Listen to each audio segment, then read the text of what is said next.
El predicador y la oración. Capítulo 1. El carácter y la predicación. Estudia la santidad universal de la vida. Su utilidad entera depende de esto, porque sus sermones, al fin y al cabo, no duran sino 1 hora o 2. Empero su vida predica toda la semana. Si Satanás puede tan solo hacerle un ministro sórdido amador de alabanzas, de placeres, y buenas comidas, ha arruinado su ministerio. Dese usted mismo a la oración y consiga sus textos, sus pensamientos y sus palabras de Dios. Lutero empleaba sus 3 mejores horas del día en oración. Robert Murray M'Cheyne. La oración está sumamente relacionada con el éxito de la predicación de la palabra. Esto expone el apóstol Pablo en su epístola a los tesalonicenses. Por lo demás, hermanos, orad por nosotros, para que la palabra del Señor corra y sea glorificada, así como lo fue entre vosotros. 2 Ts. 3:1. Esto es. La oración abre el camino para que la palabra de Dios corra sin estorbos, y crea la atmósfera favorable para que cumpla su propósito. Se podría decir, por tanto, que la oración pone ruedas bajo la palabra de Dios, da alas de ángel al Evangelio para que se predique a todo individuo en cada nación y pueblo. La parábola del sembrador es un estudio notable de la predicación, mostrando sus diferentes efectos y describiendo la diversidad de oyentes que existen. A saber, la tierra está sin preparar y, como consecuencia, el diablo quita fácilmente la semilla, que es la palabra de Dios, y disipa todas las buenas impresiones, haciendo que el trabajo del sembrador sea inútil, lo cual es muy común en nuestros días. Por otro lado, están los oyentes que constituyen la buena tierra. Estos aprovechan la buena semilla porque sus mentes han sido preparadas para recibirla y, después de oír la palabra, ésta pasa a germinar en sus corazones hasta dar fruto en abundancia. Ya lo decía Lucas. Mirad, pues, cómo oís LC. 8:18, y es que para estar conscientes de cómo oímos, es necesario entregarse continuamente al ejercicio de la oración. En efecto, los corazones de aquellos que escuchan deben de ser preparados mediante la oración. De otro modo, aunque al principio parezca que la palabra comienza a brotar, luego todo se pierde, sencillamente por la falta de oración, vigilancia y cuidado. Sabemos que el carácter, como la suerte del Evangelio, está confiado al predicador. Él hace o deshace el mensaje de Dios al hombre. En otras palabras, el predicador es el conducto áureo a través del cual fluye el aceite divino. Pero este conducto debe ser, no solo áureo, sino que ha de estar bien abierto y son para que el aceite pueda tener una corriente plena, ininterrumpida y sin pérdida. Sin embargo, es importante que reconozcamos que el hombre hace al predicador. Es decir, el mensajero, es, si es posible, más que el mensaje. El predicador, más que el sermón, hacia el sermón. Así como la leche del seno materno que da vida no es sino la vida a la madre, así todo lo que el predicador dice está añadiendo e impregnando por lo que el predicador es. El tesoro está en vasos de barro y el gusto del barro impregnarlo y decolorarlo. El hombre entero, está finalmente detrás del sermón. La predicación no es la obra de 1 hora, sino la manifestación de una vida. Se necesitan 20 años para hacer 8 en el sermón porque se necesita 20 años para hacer al hombre. Y el sermón crece, porque el hombre crece. Es poderoso, porque el hombre es poderoso. Es santo porque el hombre es santo y está lleno de la unción divina, porque el hombre está lleno de la unción divina. Pablo lo designo mi evangelio, no por una excentricidad personal o por una apropiación egoísta, sino porque fue puesta, en su corazón y en su alma una confianza personal que se reflejaba en sus cartas paulinas, inflamadas y potencializadas por la fogosa energía de su alma ardiente. No obstante, los sermones de Pablo, que fueron, ¿dónde están? Esbozos, fragmentos dispersos, flotando en el mar de la inspiración. Sin embargo, el hombre, Pablo, más grande que sus sermones, vive para siempre, en forma completa, rasgos y estatura, con su moldeador a mano en la iglesia. Y es que la predicación no es sino una voz. La voz en el silencio muere, el texto se olvida, el sermón fluye de memoria, mas el predicador vive a sí mismo. Pablo apela al carácter personal de los hombres que enraizaron el evangelio en el mundo. Explica el misterio de su éxito. La gloria y eficiencia del evangelio están apostadas sobre los hombres que lo proclaman. Así, cuando Dios declara que los ojos de Jehová contemplan la tierra, para corroborar a los que tienen corazón perfecto para con él 2 Cro. 16:9, declara la necesidad de hombres y su dependencia de ellos, como un canal a través del cual él despliega su poder en el mundo. Un eminente historiador dijo que los incidentes del carácter personal influyen más en las resoluciones de las naciones que lo que cualquier historiador, filósofo o político quiera admitir.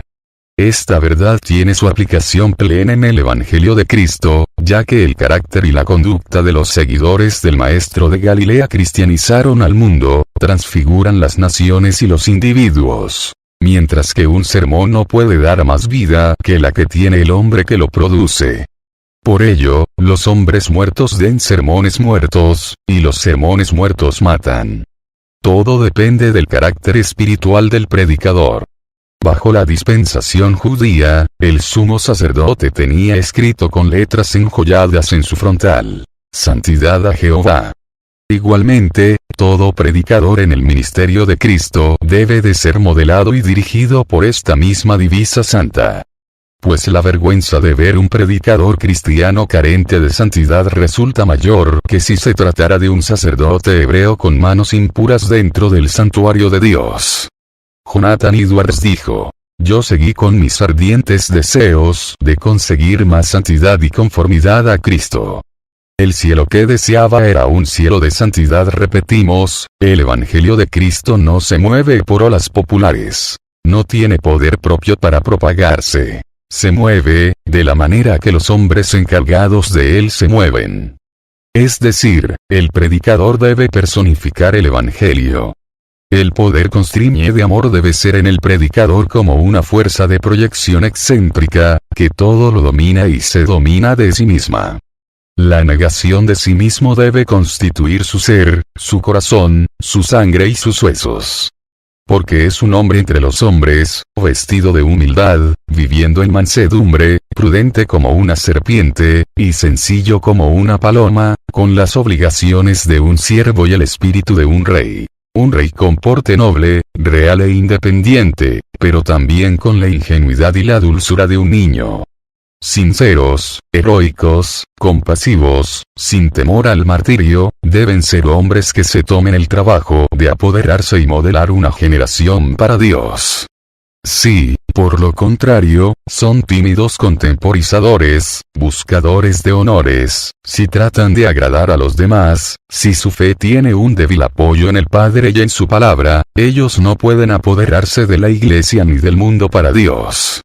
Los predicadores no son, en definitiva, hacedores de sermones, sino hacedores de hombres, de santos, y solo estará bien ejercitado para este trabajo quien se haya hecho a sí mismo un hombre y un santo. No son los talentos, ni la erudición 9 lo que Dios quiere de los predicadores, sino que sean hombres grandes de santidad, grandes en fe, en amor y en fidelidad. De ahí que la instrucción de los 12 discípulos fuera la grande, difícil y paciente labor de Cristo. Y he aquí también el orden en el que fueron formados los primeros cristianos. Fuertes, militantes, santos, graves, laboriosos, mártires del trabajo. Se aplicaron a su labor de tal manera que impresionaron a su generación y la desbordaron. Pero el gran secreto para conseguir tan altos ideales es uno y nada más: la oración. Sí, un hombre que predica debe de ser hombre de oración, ya que esta es el arma más poderosa del predicador. Una fuerza omnipotente en sí misma, que da vida a todo esto. Es, un hombre de Dios no nace, sino que se hace en la cámara secreta de la comunión y de la devoción privada. Su vida y sus profundas convicciones nacen de su comunión secreta con Dios. Igualmente, en la opresión y agonía llorosa de su espíritu ante Dios, sus más importantes y más dulces mensajes fueron adquiridos y hechos en la cámara secreta. Resumiendo, la oración hacia el hombre, la oración hacia el predicador, la oración hacia el pastor. Capítulo 2. La casa de Dios. La Iglesia determina a la adquisición del poder temporal, casi ha abandonado sus deberes espirituales. Y su imperio, el cual descansa sobre fundamentos espirituales, se va desmenuzando con su caída, amenazando con pasar de largo como una visión que no tiene sustancia. Leas Inquisition. La oración se relaciona con lugares, épocas, ocasiones y con circunstancias. Tiene que ver con Dios y con todo aquello que esté relacionado con Él. Pero también está íntima y especialmente relacionada con su casa. A saber, la iglesia, un lugar sagrado, apartado para adorar a Dios y predicar su palabra. Sí, la oración tiene un lugar preponderante en la casa de Dios. Allí Dios se encuentra con su pueblo y se deleita en la adoración de sus santos. No es, pues, un lugar común. Nuestro Señor puso un énfasis peculiar sobre lo que es la iglesia cuando echó a los mercaderes del templo, repitiendo las palabras de Isaías. No está escrito: mi casa será llamada casa de oración para todas las naciones. Mas vosotros la habéis hecho cueva de ladrones. Mr. 11:17. Así, aquellos que descuidan hoy también la oración y buscan minimizarla, dándole un lugar secundario, pervierten la iglesia de Dios. Porque la oración pertenece a la casa de Dios, donde tiene sus derechos divinos. Es más, la vida, el poder y la gloria de la iglesia es la oración. Esta hace que el mismo edificio se convierta en un santuario, algo separado en espíritu y en propósito, diferente en todo a cualquier otro edificio. Así sucedía con el tabernáculo, el cual aun siendo movido de sitio en sitio, era santo porque allí moraba la presencia de Dios. Sin oración, una iglesia viene a ser entonces como un cuerpo sin espíritu, algo muerto e inanimado. Podrá tener un hermoso y un costoso edificio, con todos los adelantos y comodidades, pero si en su seno carece de oración, será fría y yerta. Por consiguiente, puesto que la casa de Dios es una casa de oración, la intención divina es que su pueblo deje sus hogares y vaya a encontrarse con Él en su propia casa. Dios ha hecho promesa especial de encontrarse con su pueblo allí, y el deber de todo creyente es acudir a la iglesia para ese fin específico. De hecho, la oración debería ser la principal atracción para los creyentes espirituales. Los demás lugares, aunque no todos pecaminosos o malos, son seculares y humanos, y no tienen una concepción especial de Dios con ellos. Pero la iglesia es esencialmente espiritual y divina. Lo que se hace en otros lugares es hecho sin especial referencia a Dios, mientras que en la iglesia, Dios es reconocido, invocado y adorado. La oración es, en definitiva, la marca distintiva de la casa de Dios, el lugar sagrado en donde los creyentes fieles se encuentran con su Señor. La oración debe de tomar parte en cada una de las actividades que se llevan a cabo en la iglesia y de su templo, siendo una de sus importantísimas funciones la de crear y educar a la gente de oración, hombres y mujeres santos que pasen largo tiempo sobre sus rodillas. Cualquier iglesia que se llame casa de Dios y que no dé a la oración un lugar prominente en sus actividades y que no enseñe las grandes lecciones que la Escritura contiene sobre ella, debería ajustarse inmediatamente al patrón y guía divina o cambiar el nombre de su edificio. El hallazgo del libro de la ley dado a Moisés supuso algo sin precedentes en la historia de Israel. Cuando fue llevado a Josías, éste rasgó sus vestidos y se afligió en gran manera por el abandono que había existido en su reino con respecto a la palabra de Dios, cuyo resultado natural había sido irremediablemente la iniquidad que abundaba por toda la tierra. Entonces, Josías pensó en Dios, y mandó a Hilcías, el sacerdote, a que fuera e inquiriera acerca de lo hallado. Un abandono de la palabra de Dios era demasiado serio para ser tratado livianamente. Toda la nación, sin duda, debía demostrar un sincero arrepentimiento. Y estas fueron las palabras de este fiel rey. Andad, consultad a Jehová por mí y por el remanente de Israel y de Judá acerca de las palabras de el libro que se ha hallado. Porque grande es la ira de Jehová que ha caído sobre nosotros, por cuanto nuestros padres no guardaron la palabra de Jehová, para hacer conforme a todo lo que está escrito en este libro. 2 Cro 34:21. Pero esto no fue todo. Josías promovió un avivamiento dentro de su reinado. De modo que le encontramos reuniendo a todos los ancianos de Jerusalén y a los ancianos de Judá para llevar a cabo tal propósito. Una vez reunidos, el rey entró en la casa del Señor y leyó las palabras del libro del pacto que fue encontrado en la casa del Señor. Gracias a este rey justo, la palabra de Dios tomó una importancia relevante. Josías la estimó de tal manera que consultó a Dios en la oración sobre su propia palabra, y se cuidó de instruir a la gente que le rodeaba sobre las maravillas de su contenido. Asimismo, cuando Esdras volvió de Babilonia y buscaba la restauración de su nación, todo el pueblo se reunió como un solo hombre en la plaza que estaba delante de la puerta de las aguas. Y dijeron a Esdras, el escriba, que trajese el libro de la ley de Moisés, el cual había dado a Israel. Y el sacerdote Esdras trajo la ley delante de la congregación, así de hombres como de mujeres, y de todos de los que podían entender, el primer día del mes séptimo. Y leyó en el libro delante de la plaza, que está delante de la puerta de las aguas, desde el alba hasta el mediodía, en presencias de hombres y mujeres, y de todos los que podían entender. Y los oídos de todo el pueblo estaban atentos al libro de la ley. 8:1-3. Este fue el gran día de la lectura de la palabra de Dios en Judá. Un verdadero avivamiento. Los líderes leían la ley delante del pueblo, cuyos oídos estaban atentos a lo que Dios tenía que decirles. Pero no solo fue un día de lectura de las Escrituras. Fue también un tiempo de predicación de la palabra, así como lo indica el siguiente pasaje. Y leían en el libro de la ley de Dios claramente, y ponían el sentido, de modo que entendiesen la lectura. 8:8. He aquí la definición escritural de la predicación. Leer la palabra de Dios de modo que la gente pueda oír y entender las palabras, no desviándonos de su contenido. Esta es la clase de predicación que necesitamos hoy día, una predicación clara y expositora, para que la palabra de Dios pueda tener efecto en los corazones. Es cierto que la predicación tópica, polémica, histórica y otras formas de sermones tienen sus usos en determinados momentos. Pero la predicación expositora, aquella que nos da a entender claramente el contenido de la palabra de Dios, es la número uno por excelencia. Sin embargo, para lograr un fin exitoso, el predicador necesita ser un hombre de oración. Por cada hora que pase estudiando su mensaje, deberá estar 2 horas de rodillas en oración.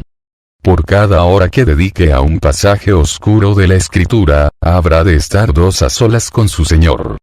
Y es que la oración y la predicación no pueden permanecer separadas. Capítulo 3. La predicación de la letra versus la predicación crucificada. No creo que mis anhelos de avivamientos fueran ni de la mitad de fuertes de lo que deberían haber sido. Y tampoco puedo entender que un pastor evite el estar en un continuo contacto ardiente con el maestro y haciendo, de este modo, tanto daño a la iglesia. Edward Payson. Las más dulces gracias, por una ligera perversión, pueden llevar un muy amargo fruto.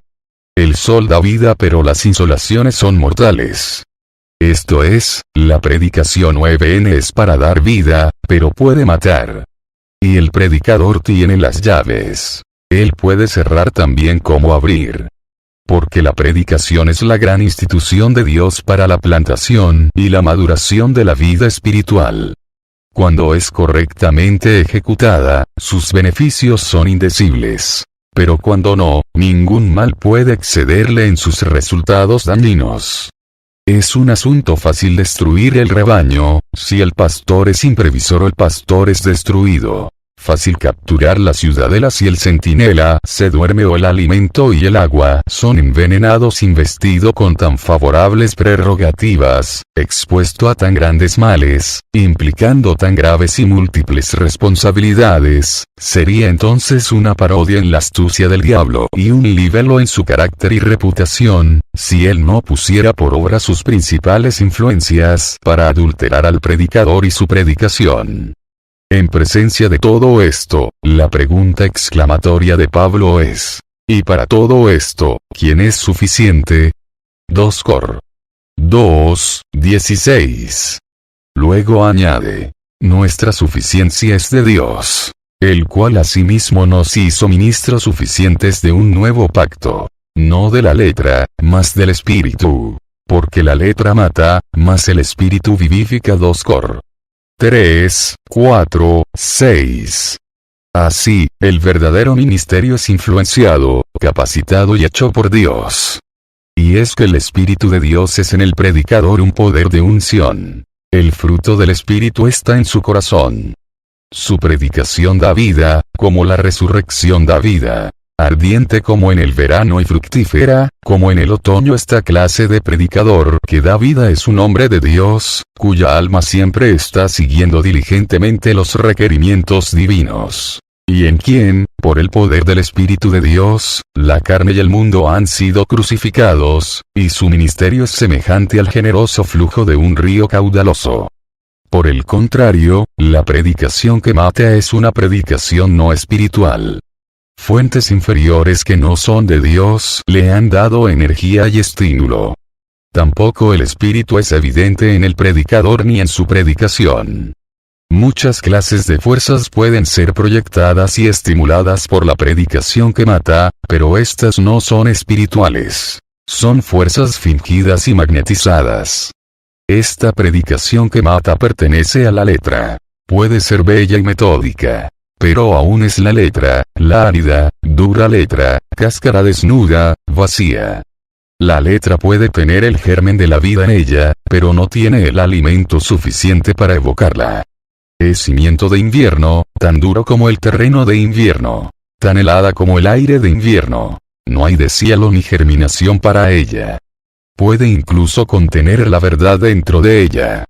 Pero no es una verdad no vivificada por el Espíritu de Dios, que amortece tanto o más que el error. Aunque se trate de la auténtica verdad sin mezcla, sin el Espíritu, su sombra e influencia son mortales. Su verdad, error, y su luz, tinieblas. La predicación que mata es a menudo ortodoxa y dogmática, pues amamos la ortodoxia. Es el recto y claro corte de enseñanza de la palabra de Dios. Los trofeos obtenidos por la verdad en su conflicto en el error, los diques que la fe han levantado contra la honrada o descuidada inundación desoladora de creencias falsas o incredulidad. Pero la ortodoxia, clara y dura como el cristal, suspicaz y militante, no puede ser sino la letra bien arreglada, bien nombrada y bien aprendida. La letra que mata. Nada es tan mortal como una ortodoxia muerta, demasiado muerta para especular, demasiado muerta para pensar, para estudiar o para orar. La predicación que mata puede tener conocimiento y alcance de principios, puede ser estudiada y crítica en gusto, iluminada por pensamientos filosóficos y trascendentales, examinada eruditamente como un abogado o para defender su caso. Y sin embargo, ser semejante al hielo homicida. La predicación de la letra puede ser elocuente, esmaltada con poesía y la retórica, rociada con oración sazonada con la sensación y, no obstante, parecer a las hermosas flores que cubren el féretro de un cadáver. Bajo tal predicación, cuán amplia y total es la desolación. Cuán profunda la muerte espiritual. Esta predicación de la letra tiene que ver con la superficie y sombra de las cosas, y no con las cosas mismas. No penetra en la parte interior. No tiene profundo conocimiento interno, ni fuerte alcance de la vida escondida en la palabra de Dios. Es verdad en apariencia, pero la apariencia es la cáscara, cáscara que tiene que ser rota y traspasada para obtener la almendra. Es una predicación sin unción, no sazonada ni oleada por el Espíritu. Tal vez produzca lágrimas volátiles, como viento de verano sobre una montaña de nieve quizás, cause sensación y ardor, pero será la emoción de un actor dramático. Habría que preguntarse, entonces, ¿de quién es la culpa de todo esto? Desde luego, no es de Dios.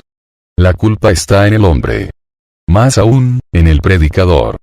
Este ha estado demasiado ocupado con su sermón, que no ha oído la canción de los serafines, ni ha visto la visión de gloria, ni sentido el ímpetu de aquella sublime santidad, después de un absoluto abandono y desesperación, bajo la sensación de debilidad y de culpa, purgando e infamando por el carbón ardiendo del altar de Dios.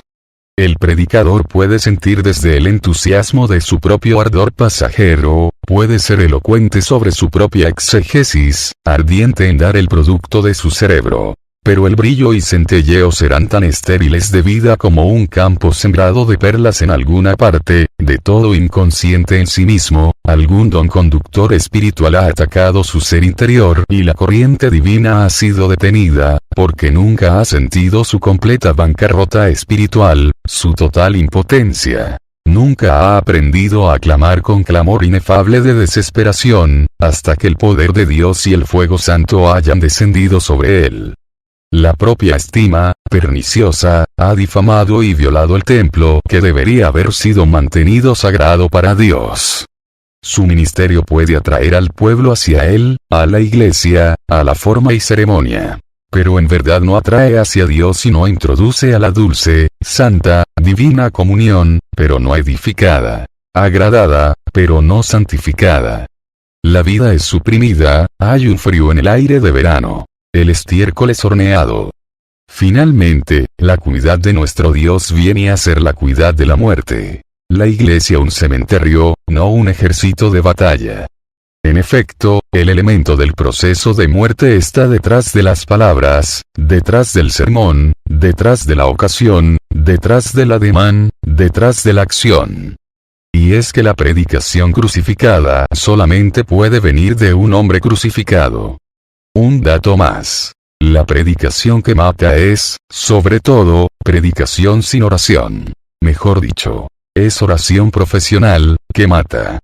Largas discursivas, secas y vacías suelen ser este tipo de oraciones en muchos púlpitos. Sin unción o corazón, ellas caen como un hielo mortal sobre las gracias de adoración. Son oraciones que imparten muerte.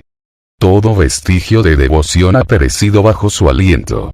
Cuanto más muertas son, más largas se hacen. Una suplica por la oración corta, viva, verdadera, nacida del corazón, oración por el Espíritu Santo directa, específica, ardiente, simple, untuosa en el púlpito es, pues, el único antídoto contra la oración que mata. Y se necesita una escuela para enseñar a los predicadores cómo orar, más que todas las escuelas teológicas juntas alto. Detengámonos y reflexionemos. ¿Dónde estamos? ¿Qué estamos haciendo? ¿Predicando para matar? ¿Acaso no deberíamos descartar para siempre la maldita predicación que mata y la predicación que mata, y hacerla una cosa real, la cosa más poderosa donada del cielo a la tierra, y traer los abiertos e inagotables tesoros de Dios para las necesidades y mendicidades del hombre? La clave del éxito del verdadero predicador permítasenos mirar a menudo a Brainerd en los bosques de América, vertiendo toda su alma delante de Dios por los paganos perdidos, sin cuya salvación nada podría hacerle feliz. Oración secreta, ferviente, oración creyente, esta es la raíz de toda piedad personal. Un conocimiento competente del idioma donde un misionero vive, un temperamento suave y persuasivo, un corazón que se da a Dios en comunión secreta, estos son los méritos que, más que todo conocimiento, o todo otro don, nos prepararán para llegar a ser los instrumentos de Dios en la gran obra de la redención humana. Hermandad de Carey, Serampore. Hay dos tendencias extremas en el ministerio. Una es encerrarse en sí mismo, fuera de toda comunicación con el pueblo, tal como lo hicieron los monjes y los ermitaños de antaño, los cuales se encerraron alejándose de los hombres para estar más cerca de Dios, creía en ellos. Pero, naturalmente, fracasaron. Porque nuestra comunión con Dios es de utilidad cuando podemos emplear sus inapreciables beneficios en bien de los demás. Nosotros, también, muchas veces nos encerramos en nuestro estudio, junto a la polilla de los libros, incluso de la Biblia, y nos convertimos en hacedores de sermones, notables en literaturas y en pensamientos y, sin embargo, descuidando lo más importante. Nuestra comunión con Dios por medio de la oración, inclusive, la oración intercesora por nuestro prójimo y vecino.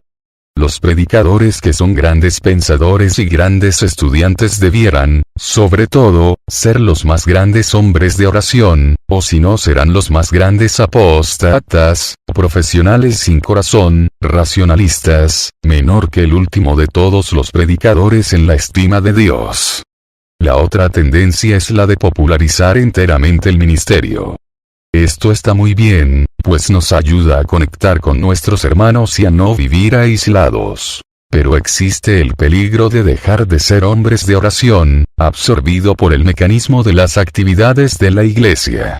El desastre y la ruina de semejante no pueden, empero, computarse por la aritmética terrenal. Según lo que el predicador es en oración delante de Dios, por sí mismo, por su pueblo, así es su poder por el bien real de los hombres, su verdadera fructificación, su verdadera fidelidad hacia Dios y hacia el prójimo. Y es que es imposible, para el predicador, guardar su espíritu en armonía con la naturaleza divina de su llamamiento sin mucha oración. Además, eso de que el predicador, por la fuerza del deber y fidelidad laboriosa hacia la obra y la rutina del ministerio, pueden conservarse en buen estado de idoneidad es un serio error. Aun el hacer sermones incesantes como un arte, o como un deber o como un placer, endurecerá e indispondrá el corazón, por negligencia en la oración. Igual que el positivista pierde Dios en su observación empírica de la naturaleza, el predicador pierde Dios en su sermón. Únicamente la oración puede refrescar el corazón del predicador, guardándolo en armonía con Dios y en simpatía con el pueblo, levantando su ministerio fuera del frío aire de una profesión y fructificándolo y haciéndolo rodar con la facilidad y el poder de una unción divina. Spurgeon dijo: enteramente, el predicador es, sobre todos los demás, distinguido como un hombre de oración. Él ora no como un cristiano ordinario. Él ora más que un cristiano ordinario. De otro modo sería descalificado para el oficio que ha emprendido. Si vosotros, como ministros, no sois llenos de oración, debéis ser compadecidos. Si llegáis a ser flojos en la devoción sagrada, no solo vosotros necesitaréis compasión, sino también vuestra congregación. Y el día viene en el cual seréis avergonzados y confundidos. Todas nuestras bibliotecas y estudios son mera vacuidad comparadas con nuestras cámaras secretas de oración. Nuestros tiempos de ayuno y oración en el tabernáculo han sido, verdaderamente, días grandes. Nunca, las puertas del cielo habían sido mantenidas más abiertas. Nuestro corazón, nunca se ha sentido más cerca de la gloria celestial. El ministerio de la plena oración no es como la levadura al pan, para ser un sabor agradable, sino que la oración debe ser el cuerpo, formar la sangre y los huesos de nuestro ser. No es un deber pequeño, puesto en un rincón, ni una ejecución fragmentaria hecha de los fragmentos de tiempo que han sido arrebatados de los negocios y otros empeños de la vida, sino que significa que lo mejor de nuestro tiempo y fuerza deben de ser dados a Dios por medio de la oración fervorosa. No quiere decir que la comunión secreta quede absorbida en el estudio o abismada en las actividades de los ministerios ministeriales, sino que la comunión secreta primero, el estudio y actividades después, ambos deben de ser refrescados y hechos eficientes por la comunión secreta. La comunión no es el pequeño atavío prendido sobre nosotros, mientras estuvimos atados a las faldas de nuestra madre. ni una acción de gracias de un cuarto de minuto hecha sobre una comida de una hora. Emplea más tiempo y apetito que nuestras más grandes comilonas o más ricas fiestas.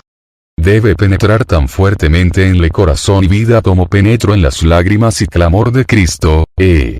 5, 7. Debe desarrollar el alma en una agonía de deseo como lo hizo Pablo y ser un fuego como la oración ferviente y efectiva de Santiago. Aquella cualidad que, cuando la ponemos en el incensario de oro delante de Dios, obra poderosas y revoluciones espirituales. Por tanto, que hace mucho en nuestra predicación debe de darse mucha importancia.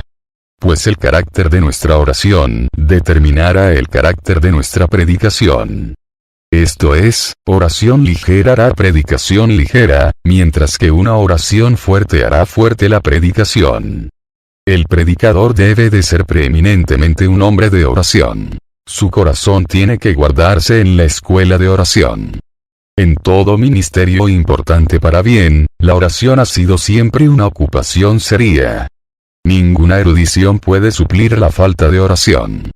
Ningún celo, ni diligencia, ni estudio, ni dones, suplirán su necesidad. Hablar a los hombres acerca de Dios es una gran cosa, pero hablar a Dios acerca de los hombres es aún más grande.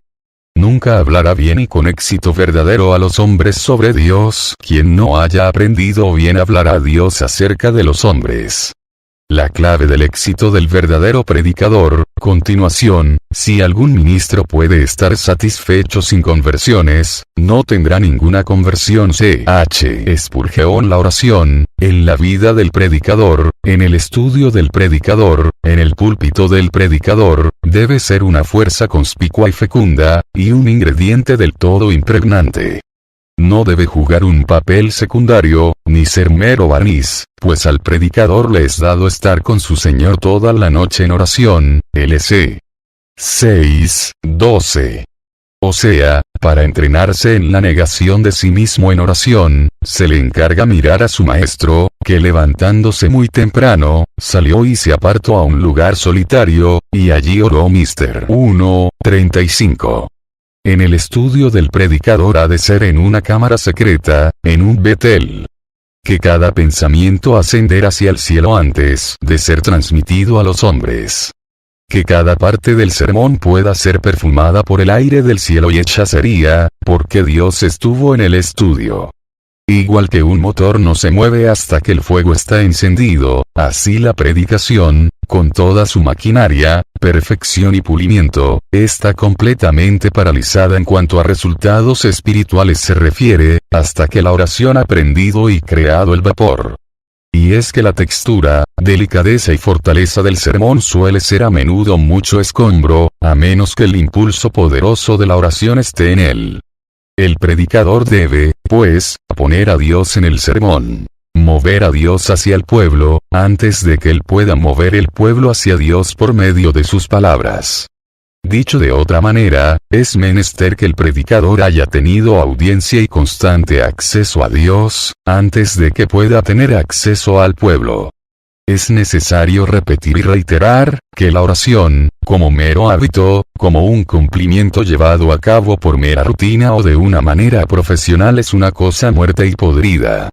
Tal oración, no tiene conexión con la oración por la que abogamos, aquella que empeña y coloca sobre el fuego cada elemento elevado del ser del predicador. Oración que es nacida de una vital unidad con Cristo y de la plenitud del Espíritu Santo. La que brota de lo profundo, sobreabundando en fuentes de tierna compasión, solicitud inmortal por el bien eterno del hombre y un celo consumidor por la gloria de Dios. Una entera convicción de la dificultad y delicadeza de la obra del predicador y de la necesidad imperativa de la más poderosa ayuda de Dios. La oración fundada en estas solemnes y profundas convicciones es la única oración verdadera. La predicación respaldada por semejante oración es la única predicación que siembra la simiente de la vida eterna en los corazones humanos y edifica a los hombres para el cielo. Cierto de que puede haber predicación popular, predicación agradable y atractiva, predicación muy intelectual, literaria y fuerte de entendimiento, con su medida y forma de lo bueno. Pero la predicación que asegura el propósito de Dios debe ser nacida de la oración desde el texto hasta el exordio, hecha germinar y guardada como fuerza vital en los corazones de los oyentes por las oraciones del predicador, mucho después de que la ocasión haya pasado. Hay innumerables predicadores que pueden exponer excelentes sermones según su orden. Pero sus efectos son de corta vida y no entran como un factor, para nada, en las regiones del espíritu, donde la terrible guerra entre Dios y Satán, el cielo y el infierno, está empeñándose. Podemos excusar la pobreza espiritual de nuestra predicación de muchas maneras, pero el verdadero problema se encontrará en la falta de urgente oración en presencia de Dios y en el poder del Espíritu Santo. Los predicadores que ganan grandes resultados para Dios son los que han prevalecido en sus plegarias con Dios, antes de aventurarse en sus súplicas con los hombres. Siendo intensos en su cámara secreta con Dios, son los más poderosos en los púlpitos. Los predicadores son personas humanas y están expuestos a ser, a menudo son, cogidos por los impulsos de las fuertes corrientes humanas. La naturaleza humana desea navegar hacia el cielo bajo el impulso de una brisa favorable, en un mar pleno y calmado. En cambio, la oración es obra espiritual. Es una obra humillante. Abate el intelecto y el orgullo, crucifica la vanagloria y señala nuestra bancarrota espiritual, y todo es, para la carne, duro de soportar. Es más fácil no orar, entonces, que soportar semejante humillación. Y así es como llegamos a uno de los clamorosos males de estos tiempos: la ausencia de la oración. Quizás esto último sea peor que no orar, porque orar poco es fingir, un salvoconducto para la conciencia y, lo que es peor, una farsa y un engaño para nosotros mismos. La estima que ponemos en la oración es evidente por el poco tiempo que damos a ella. Apenas se cuenta en el conjunto de las cosas del día, a la última hora antes de irnos a dormir y ya con el pijama puesto. Cuán débil, vana y pequeña es esta clase de oración, en comparación con el tiempo y energía que dedicaban a la oración los santos hombres de la Biblia. Cuán pobre y mezquina es nuestra pequeña y pueril oración al lado de los hábitos de los verdaderos hombres de Dios en todas las edades. A los tales, la providencia entregó las llaves del reino, y por medio de ellos obró sus maravillas espirituales en este mundo. Gran oración es signo y sellos de grandes caudillos del Señor, y el ardor de las fuerzas conquistadoras con las que Dios coronó sus labores. Y es que Dios no interviene en la obra del predicador como por casualidad o principios generales, sino que viene por la oración y la urgente necesidad especial. La comisión dada a los apóstoles para predicar fue una hoja en blanco hasta que fue llena en el Pentecostés gracias a la oración perseverante. Los resultados superficiales de muchos ministerios, la debilidad de otros, se encuentran en la carencia de oración. Ningún ministerio puede salir bien sin mucha oración, y esta oración debe salir bien sin mucha oración, y esta debe de ser fundamental, siempre permanente, siempre creciente. De hecho, el texto, el sermón, deben ser el resultado de la oración. Esto es, el estudio debe ser bañado en oración, todos los deberes impregnados de oración y su espíritu entero, el espíritu de oración. Estoy penoso, porque he orado tan poco. Esta fue en su lecho de muerte llena de tristeza y remordimiento de un escogido de Dios. Yo deseo una vida de más verdadera oración, dijo el arzobispo Tait de Canterbury antes de morir. Así podamos decir todos lo mismo y esto podamos todos asegurar. Los verdaderos predicadores de Dios se han distinguido por una cualidad. Fueron hombres de oración. Difiriendo a menudo en muchas cosas, tuvieron, sin embargo, un centro común. Pueden haber partido de diferentes puntos y de diferentes caminos, pero convergieron en un punto: la oración. Dios era parte de ellos, el centro de atracción, y la oración fue el camino que los condujo al Padre. Estos hombres oraron, y no de vez en cuando, no un poco de tiempo regulares o desocupados, sino de tal manera que sus oraciones entraron y formaron su carácter. Oraron de modo que influenciaron sus propias vidas y las vidas de otros. Oraron de tal forma que crearon la historia de la iglesia y modificaron la corriente de los tiempos. Emplearon mucho tiempo en la oración, no porque marcaron la sombra en el cuadrante solar o las manecillas del reloj, sino porque para ellos era tan importante y atractiva que casi no podrían abandonarla. Sí, la oración fue para ellos lo que la oración fue para Pablo, una contienda con ardiente esfuerzo del alma. O lo que fuera para Jacob, una lucha y un dominio. Capítulo 6. Hombre de oración. Los grandes maestros y profesores de doctrina cristiana han encontrado siempre en la oración su más elevado manantial de iluminación. Para no irnos más allá de los límites de la iglesia inglesa, recordemos al obispo Andrews, que empleó diariamente 5 horas sobre sus rodillas. Y es que los más grandes resultados prácticos que han enriquecido y hermoseado la vida humana, en los tiempos cristianos, han sido alcanzados por la oración canonidón. Si bien las oraciones públicas deben ser breves y fervorosas, sin embargo, en nuestra comunión privada con Dios, el tiempo es un factor esencial a su valor. Esto es, mucho tiempo empleado con Dios es el secreto de toda oración de éxito. Es más, nuestras oraciones cortas deben agudeza y eficacia a las grandes oraciones que las han precedido. Las oraciones cortas prevalecientes no pueden ser hechas por uno que no ha prevalecido con Dios en una poderosa lucha de larga continuidad. La victoria de fe de Jacob no hubiera podido ser ganada sin la lucha de toda la noche. Porque el conocimiento de Dios no puede hacerse por llamadas repentinas. Dios no confiere sus dones a hombres que vienen y van casual y apresuradamente. Cristo, quien en esto también, como en otras cosas, es nuestro ejemplo, empleó muchas noches enteras en oración. He aquí, igualmente, una lista de hombres ejemplares que hicieron de la oración la clave de su éxito ministerial. El conocido Charles Simeon, por ejemplo, tenía la costumbre de hacer oración desde las 4 hasta las 8 de la mañana. También, el señor Wesley empleó 2 horas diarias en oración. De él se dice que se consideró que la oración debía ser su ocupación más que otra cualquier cosa y que, en más de una ocasión, los que le vieron salir de su cámara secreta, afirmaron reconocer una serenidad de cara próxima al resplandor. Asimismo, John Fletcher Urch manchó los muros de su cuarto con el aliento de sus oraciones. Yo no podía levantarme, dijo, sin levantar mi corazón a Dios. Y solía preguntar a cierto amigo suyo, ¿le encuentro orando?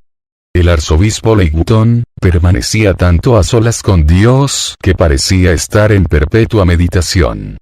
Oración y alabanzas fueron sus ocupaciones y su placer, dice su biógrafo. El obispo Ken estaba tanto con Dios, que se dijo que su alma estaba enamorada del Señor. Estaba con él antes de que su reloj diera las 3 de la mañana y el obispo Asbury expresó lo siguiente. Yo me propongo levantarme a las 4, tan a menudo como pueda, y emplear 2 horas en oración y meditación. Samuel Rutherford, la fragancia de cuya piedad es aún rica, se levantaba a las 3 de la mañana para encontrarse con Dios en oración. En cuanto a Joseph Alleine, se levantaba a las 4 de la mañana para ocuparse en la oración hasta las 8. Si se encontraba de que había hombres de negocios que ya se ocupaban de sus asuntos antes de que él estuviera levantado, exclamaba: «Oh, cuánto me avergüenza esto. ¿No merecen los negocios de mi maestro más que los suyos?». Este era el plan de oración de Robert McCheyne, uno de los más santos y entre los más dotados de los predicadores de Escocia. Yo necesito emplear las mejores horas en comunión con Dios. Es mi más notable y fructífero empleo, y no debe ser arrojado en un rincón. Las horas de la mañana, de las 6 a las 8, son de las más ininterrumpidas, y deben ser así empleadas. Después del té es mi mejor hora, y aquella debe de ser solemnemente dedicada a Dios. No debo tampoco suspender el bueno y viejo hábito de la oración antes de ir a la cama, sino que debo protegerme para guardarme contra el sueño. Cuando me despierto en la noche debo de levantarme a orar. También, un poco tiempo después del desayuno, puede dedicarse a la intercesión. Edward Payson dejó en las duras maderas las huellas en donde sus rodillas presionaron tan a menudo y por tanto tiempo su continua instancia en oración, fueran cuales fueran las circunstancias, es el hecho más notable de su historia y señala el deber de todos los que quieren esforzarse en alcanzar su eminencia. A sus ardientes y perseverantes oraciones se debe, sin duda, atribuir en una gran medida sus distinguidos y casi ininterrumpidos éxitos. Se cuenta también la anécdota del marqués de Renty, para quien Cristo fue muy precioso. Este ordenó a sus sirvientes llamarle de sus devociones después de media hora. Pero cuando aquel, a la hora indicada, vio a través de una abertura que la cara de su amo estaba marcada con tal santidad, no quiso llamarlo. Los labios del marqués estaban moviéndose, pero él estaba en completo silencio. Así que el sirviente esperó durante 1 hora y media. Entonces, le llamó, y su amo le respondió que la media hora le había parecido muy corta. William Bramwell es famoso en los anales del metodismo tanto por su santidad personal como por sus éxitos maravillosos en la predicación. Pero, sobre todo, por las maravillosas respuestas a sus oraciones. Oraba muchas horas seguidas. Casi vivía sobre sus rodillas. Lo mismo ocurrió con el Dr. Adoniram Hudson Gordon, impresionante misionero en Birmania, que escribió este provechoso consejo. Dispón tus asuntos, si es posible, de tal modo que puedas cómodamente dedicar 2 o 3 horas cada día, no meramente a los ejercicios devocionales, sino al verdadero acto de la oración secreta y de la comunión con Dios. Esfuérzate 7 veces al día en retirarte de los negocios y compañías y eleva tu alma a Dios en retiro privado. Comienza el día levantándose después de medianoche, para dedicar algo de tiempo entre el silencio y la oscuridad de la noche a esta obra sagrada. Procura también que la primera hora del día te encuentre en la misma obra. Y que las 9, 12, 3, 6 y 9 de la noche testifiquen lo mismo. Sé resuelto en su causa. Haz todos los sacrificios practicables para mantenerla. Considera que tu tiempo es corto, y no permitas que los negocios y las compañías te roben el tiempo que le debes a tu Dios. Y es que ningún hombre puede hacer una obra grande y duradera para Dios, si no es un hombre de oración. Y ninguna persona puede ser una persona de oración, si no dedicara mucho tiempo a ella. ¿Acaso es verdad que la oración es, como presume, poco menos que el juego semipasivo de los sentimientos que fluyen lánguidamente a través de los minutos y horas de un fácil delirio? Terminaremos con este párrafo de Canon Liddon. Dejemos que los que realmente han orado den la respuesta. Algunos describen la oración como una lucha con el poder invisible que puede durar, no pocas veces, toda una vida ardiente, hasta las horas de la noche, o aún hasta rayar el día. Otros hablan de la intercesión ordinaria y concertadora equivalente a la de Pablo, la cual también supuso una lucha. Cuando oran, estos tienen sus ojos fijos en el gran intercesor, en el Getsemaní y en aquellas gotas de sangre que cayeron al suelo en aquella agonía de resignación y sacrificio. Importunidad es además la esencia de la oración de éxito, lo cual no significa reflexión, sino obra sostenida. Finalmente, es por medio de la oración, especialmente, que el reino de los cielos sufre violencia y los fuertes lo toman por fuerza. Capítulo 7. La oración matutina. Debo de orar antes de que haya visto a alguien. A menudo, cuando duermo mucho, o me reúno con otros temprano, es a las 11 o 12 que comienzo mi oración secreta. Este es un perverso sistema, contrario a las sagradas escrituras. Pues Cristo se levantaba antes de que amaneciera y se iba a un lugar solitario.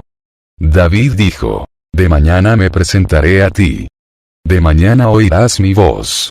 La oración familiar pierde mucho de su poder y dulzura, y yo no puedo hacer bien a los que vienen a buscarlo de mí. La conciencia se siente culpable, el alma sin aliento y la lámpara no está arreglada. Entonces, cuando estoy en oración secreta, el alma, a menudo, está fuera de tono. Por ello, siento que es mucho mejor comenzar el día con Dios, ver su faz primero, dejar a mi alma acercársele, antes de acercarse a otro. Robert Murray McCheyne. Hemos visto que los hombres que han hecho más para Dios en este mundo estuvieron muy temprano sobre sus rodillas. Pues es cierto que quien desperdicia la oportunidad y frescura de las primeras horas de la mañana en otras ocupaciones, que buscar a Dios hará poco progreso, buscándole el resto del día. Si Dios no es lo primero en nuestros pensamientos mañaneros, estará en el último lugar durante el día.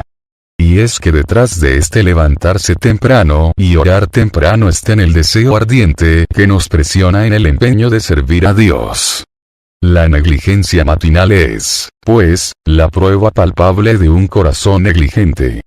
El corazón que es descuidado en buscar a Dios en la mañana ha perdido su gusto por todo lo sublime y espiritual. Un deseo en la búsqueda de Dios que no pueda romper las cadenas del sueño es una cosa débil y no hará sino poco bien en relación a Dios, después de haberse gratificado a sí mismo plenamente. Este anhelo por lo divino que hemos dejado atrás al principio del día, por la culpa del diablo y del mundo, nunca recuperará su lugar. En cambio, el corazón de David era ardiente en seguir a Dios. Tenía hambre y sed de Dios y, por eso, buscaba al Padre temprano, antes de que amaneciera. El hecho y el sueño no podían encadenar su alma y su vehemencia de seguir a Dios. Y Cristo, nuestro máximo ejemplo, ansiaba la comunión con Dios. Así, se levantó mucho antes de que amaneciera, e iba a la montaña a orar. De hecho, los discípulos, cuando estaban completamente despiertos y avergonzados de su abandono, sabían dónde podían encontrarle. Pero no es simplemente el levantarse temprano lo que coloca a los hombres en el frente de Dios, sino el ardiente anhelo que remueve y rompe todas las cadenas de indulgencia con el yo. Empero de levantarse, sin duda, da expresión, incremento y fortaleza al anhelo. Esto es, si ellos se hubieran estado en la cama siendo indulgentes consigo mismos, el anhelo habría sido apagado. Sin embargo, el anhelo les levantó y les esforzó en seguir a Dios. Y este cuidado y acción al llamamiento dio a su fe apoyo en Dios, a sus corazones la dulcísima y plena revelación del Padre. A su vez, esta fortaleza de fe y plenitud de revelación les hizo santos por eminencia y este halo de su santidad ha llegado hasta nosotros, quienes hemos entrado en el goce de sus conquistas. Tomemos, no obstante, nuestra plenitud en gozo y no en producciones. Es decir, nosotros construimos sus tumbas y escribimos sus epitafios, pero nos descuidamos de seguir su ejemplo. Necesitamos una generación de predicadores que busquen a Dios, para que Él pueda ser como el rocío para ellos, plenitud de alegría y fortaleza, a través de todo el calor y el trabajo del día. Nuestra pereza en seguir a Dios es, en definitiva, nuestro clamoroso pecado. Los hijos de este mundo son más sabios que nosotros, pues al menos ellos están sobre sus asuntos temprano y tarde. Mientras que nosotros no buscamos a Dios con ardor y diligencia. Finalmente, ningún hombre alcanza a Dios si no sigue a prisa tras Él, y ninguna alma sigue a prisa a Dios si no le sigue desde muy de mañana. Capítulo 8. El predicador devoto. Hay una necesidad manifiesta de influencia espiritual en el ministerio de la época presente. Lo siento por mi propio caso y lo veo en el caso de otros. Pero temo que hay entre nosotros demasiado temperamento de mente bajo, administrativo, maquinador y calculador. Estamos esforzándonos más de lo conveniente para complacer los gustos de los hombres y los prejuicios de otros. Sin embargo, el ministerio es de gran y santo asunto, que debe encontrar en nosotros un sencillo hábito de espíritu y una santa pero humilde indiferencia a todas las cosas consecuenciales. El defecto principal en el ministerio cristiano es, pues, la necesidad de un hábito devocional. Richard Cecil. Nunca como hoy hubo mayor necesidad de hombres y mujeres santos. Y más imperativo aún es el llamado a que hayan predicadores santos y dedicados a Dios. Pues el mundo se mueve con saltos gigantescos. Satán tiene sobre él su garra y mando para hacer que todos sus movimientos se subordinen a sus fines. La religión debe, por tanto, hacer su mejor obra, presentar sus más atractivos y perfectos modelos. En otras palabras, por todos los medios, la santidad moderna debe de ser inspirada por más altos ideales y por más grandes posibilidades del espíritu. Pablo vivió sobre sus rodillas para que la iglesia de Éfeso pudiese medir la elevada, vívida, profunda e inmensurable santidad, y ser llenos de toda la plenitud de Dios. 3:19 Epafras también se abatió a sí mismo con el agotador trabajo e intrépido conflicto de la oración ferviente, hasta que los hermanos de la iglesia de Colosas pudiesen estar firmes, perfectos, y cumplidos en todo lo que Dios 4:12 Sí, dondequiera, en los tiempos apostólicos, todos se esforzaban para que el pueblo de Dios llegara a la unidad de la fe y del conocimiento del Hijo de Dios, y fueran todos varones perfectos a la medida de la edad de Cristo. 4:13 Ningún premio fue dado a los enanos. Ningún estímulo, para su senil infancia. Los bebés debían crecer. Los viejos, en vez de la debilidad y enfermedad, debían llevar frutos en su edad avanzada y ser engordados y fortalecidos. Y es que la cosa más divina de la religión es hacer hombres y mujeres santos. Ni aumento de dinero, ni genio, ni cultura pueden mover las cosas hacia Dios. Únicamente la santidad vigoriza el alma, el corazón arde en amor, con un deseo de más fe, más oración, más celo y más consagración. Este es el secreto del poder. Y esto es lo que necesitamos y debemos tener. Los hombres han de ser la encarnación de una plena y ardiente devoción para Dios. De hecho, el avance de la providencia ha sido detenido precisamente por falta de eso. El genio, aún más elevado y dotado, la educación, aún la erudita y refinada, la posición, la dignidad, los hombres honorables, los pobres eclesiásticos, todo ellos no puede mover esta carroza de nuestro Dios. Porque la oración es el creador a la vez que el canal de la devoción. Es decir, el espíritu de devoción es el espíritu de oración. La oración y la devoción están tan unidas como el alma y el cuerpo. Así, no hay oración verdadera sin devoción, ni devoción sin oración. El predicador, por consiguiente, debe de estar rendido a Dios en la más sagrada devoción. Él no es un hombre profesional, su ministerio no es una profesión. Es una institución divina, una devoción divina. Está dedicado a Dios, su blanco, aspiraciones y ambición son para el Señor y hacia el Señor. Y para ello, la oración es tan esencial como lo es el aliento para la vida.